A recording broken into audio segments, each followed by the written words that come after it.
Welcome, my name is Rohan Bhargav and I will be narrating this project today. So, without further ado, let's begin. The topic of today is Newton's second law and some of its applications. So to make sense of the law, we must use our empirical skills, our observational skills, to help us illustrate the concept.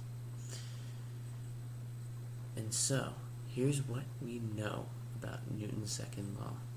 We know that he made an equation that states that a future vector can be predicted from an initial vector plus the net force is divided by the mass times a change in time. So, he essentially said that we can predict the future. So how are we going to illustrate this?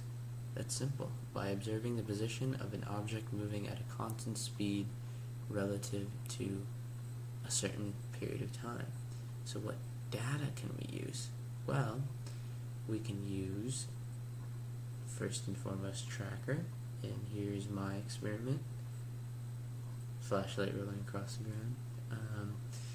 We can use a Python simulation to collect data, and here's some of my data, not all of my data, so yeah. And then we can compare them, and as you'll see, my red line doesn't match with my blue line, as my red line was my predicted line and my blue line was experimental, and I will touch upon that later about why those don't coincide. It's due to experimental error, not because of a misunderstanding with Newton's second law. So what can we conclude?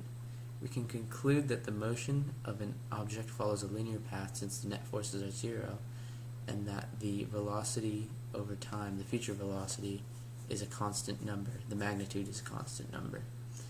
And so we can derive the following mathematical equation. Position equals the magnitude times time plus an initial position.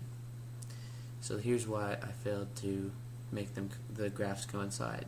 It's because there were net forces that were working outside and I wasn't wary of constant velocity, and thus my results were skewed. And as you can see, I state the cause of my error as experimental malpractice, something we should all look to eliminate. And so we have some other questions that we might consider now. So what happens when we flip the axes of our graph when looking at our data? So here's what we know so far. The x-axis models the variable t, or time. The y-axis models the variable x, or position. So when we link our two variables, we can say that the position equals the future vector's magnitude. That should be magnitude, and I think I make that change later, times time plus an initial position, where the magnitude and the initial position are constants. There we go. Fix that mistake.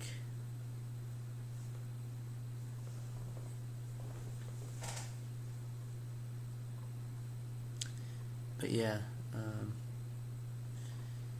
for the purposes of the video, I had to move on. It wouldn't let me do it again.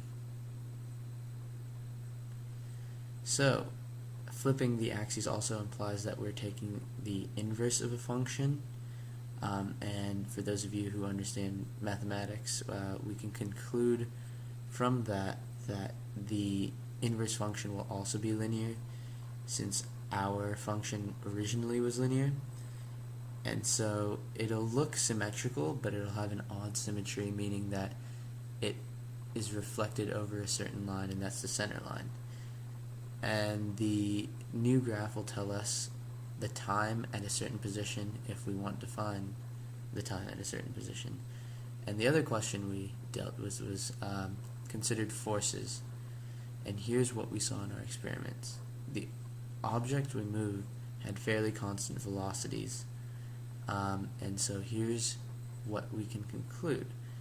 We can conclude that we can't conclusively know all the forces that operate on a system, but we can choose to ignore some and say that there are other forces that drastically change the system, and therefore we can prove Newton's mathematical laws and say that there are fundamental rules that govern the universe. So thank you for watching. I look forward to working with you guys more. My name is Rohan, and I'm out. See ya.